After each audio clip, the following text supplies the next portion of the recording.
The year was 1996, Chicago Bulls versus the New York Knicks at Madison Square Garden. Game 3, Eastern Conference semifinals. Michael Jordan whipped out the Jordan 11 IE low in the black and red colorway. Remember, the actual low version of the Jordan 11s was the IEs. Then a few weeks later, when they played the Magic, he wore another IE low. That time he actually tweaked his ankle on the shoe, so he switched to the original mid-cuts of the 11s. You would have thought maybe he ditched it by then, but on June 5th, 1996, against the Seattle Supersonics in the NBA Finals, he actually wore the Jordan 11 low, not the IEs, the lows that you come to know now, a PE version in the black and red colorway.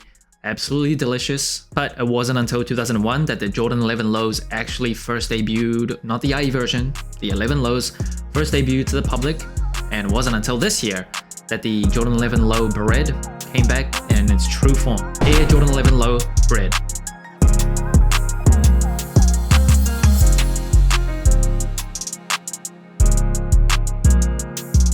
Now, the shoe was dropping on April 26th for $190 in the United States. There was actually a 2015 version of this shoe, but it had a red ankle collar, so it wasn't actually true to what Michael Jordan wore on feet. This is the first time we saw that shoe released to the general public, so it's a very special occasion.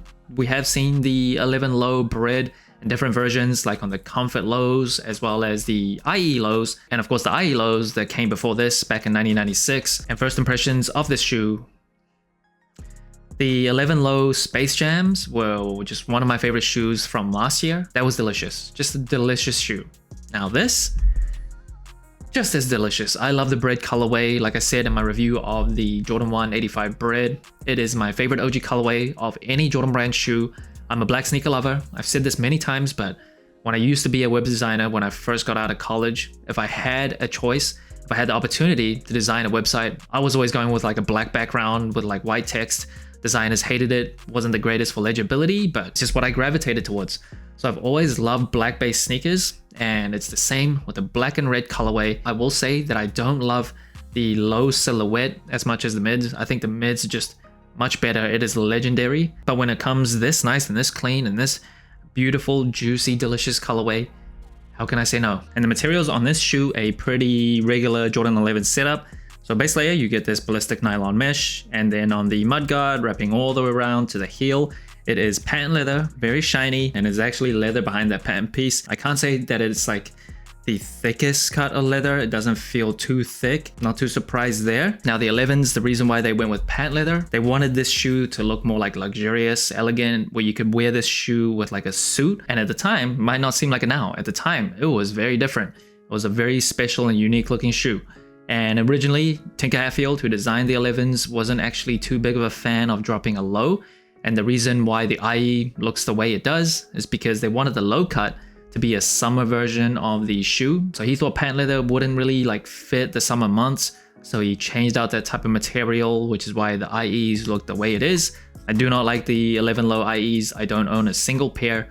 Just doesn't look good to me. And then moving up the tongue, you get this very, very unique Air Jordan 11 tag that says Jordan Jumpman. You gotta read it like vertically. And then at the tip of the tongue, nothing. I always thought that was a pretty unique thing about the 11s, kind of a clean tongue. A lot of times for Jordan brand shoes, they'll have like a tag there, but nope, just the tongue up here. But where you do see a tag is on the inside of the tongue, and it says quality basketball products inspired by the greatest player ever. Now there are no extra laces for the shoe, just black laces out of the box. These rope-like laces, I think black is probably the most perfect color to go with this shoe. No other color would really make sense, maybe white or red, but I do like when they give us extra laces, even if it's just exactly the same color, just in case the laces out of the box get like damaged or stuff. But no, probably cost too much. Then wrapping around to the booty of the shoe, you get 2-3 that is printed on this little heel tab that extends from the inner booty, and then a little Jumpman that is embroidered right under. And in terms of the cushioning of the 11s, it does come with a Phylon midsole with a full-length carbon fiber plate, as well as a full-length Nike Air unit. Now the 11s was the last time Jordan brand used Nike Air. From the Jordan 12 onwards, they upgraded to the Zoom Air, and cushioning under your feet, it actually feels pretty good. It's not like the newest technology, but it doesn't feel like super boxy and stiff like a rubber cup sole may feel like. So it actually feels decent under your feet. Love the carbon fiber on shoes. Carbon fiber, if you didn't know, a very, very lightweight, but very supportive and dense material. One of my favorite things to put on sneakers. And this rubber outsole, beautiful. Look at it, Geordie herringbone traction, semi-translucent red, really a thing of beauty. And the insole of the shoe, it is a Nike Air insole, it is Dream Cell. And the box of the shoe actually like an original Jordan 11 box, very cardboard aesthetic. You also see the phrase, engineered and built to the exact specifications of championship athletes around the world. The paper made to look like the carbon fiber on the shoe. I believe when the 11s first dropped, it was black paper inside, but close enough. Now in terms of sizing and comfort, I am a wide and flat footer. You could go true to size, but recently as a wide footer, I've been going up half a size. I just feel like the toe box feels a little bit more comfortable. When I go true to size for 11s, I'll break it in, but it still feels a little too tight for my liking. So up half a size it is for me. The length doesn't feel like super long where it can just make the shoe crease in all kind of ugly ways. If you don't have wide and flat feet, you could probably go true to size, but probably get a second opinion. And one thing I will say as a wide footer, from a bird's eye view, the 11 lows just feels kind of fat. Like you can kind of see the overflow on the sides of the shoes that I don't really like. Kind of looks off, just hate looking down on my feet, but on a shelf or like side profile, I just love how it looks on feet. The mids even more, but yeah, the lows just looks great. Side profile, just be thankful you're not me, because when I look down, I get grossed out. It is what it is. But overall comfort for the 11s, especially the lows, it's actually pretty lightweight, even though it's an old shoe under your feet. Like I said, it's actually not bad. It doesn't feel too flat to the ground where you don't feel any cushioning. I really like the carbon fiber, keeps that rigidity that you require on sneakers. Is it like the most comfortable shoe in 2025? Nope. But for casual use, which I suspect most people are going to buy this shoe for, definitely has no problems. Now that brings the total sole score of the Jordan 11 Bred to 31 out of 40. Pretty high score compared to other general releases. First, it is colorway. The Bred colorway, it's just absolutely delicious. As a black sneaker lover, can't really go wrong. And the fact that Michael Jordan wore these colors as a Chicago Bull, perfect. And in terms of the materials, not like the best materials. The patent leather doesn't feel like super thick. The ballistic nylon mesh, it is what you expect on a Jordan 11. And in terms of the comfort, I actually think 11s are a decently comfortable shoe. Not like as comfortable for me on my feet as like a Jordan 13 or definitely a Jordan 5. I love how Jordan 5s feel on feet, but casual use, you'll definitely have no problems with it.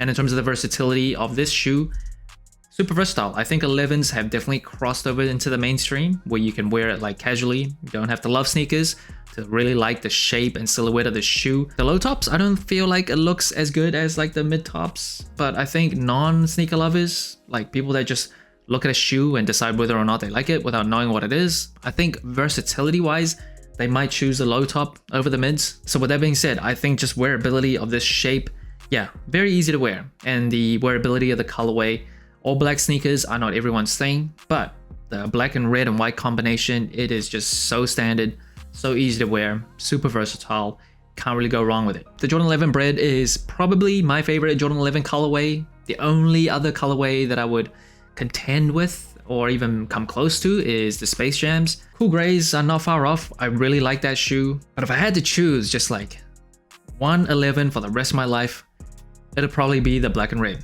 It is just so nice. You don't mind the low cuts of the Jordan 11s, just look how beautiful it is. Look how beautiful it is. So that's it. Thanks for watching. Sole Inclined. Let me know what you think of the Air Jordan 11 Low Bred. Like, subscribe, comment, all the good stuff. And remember, tomorrow may never come, so wear your shoes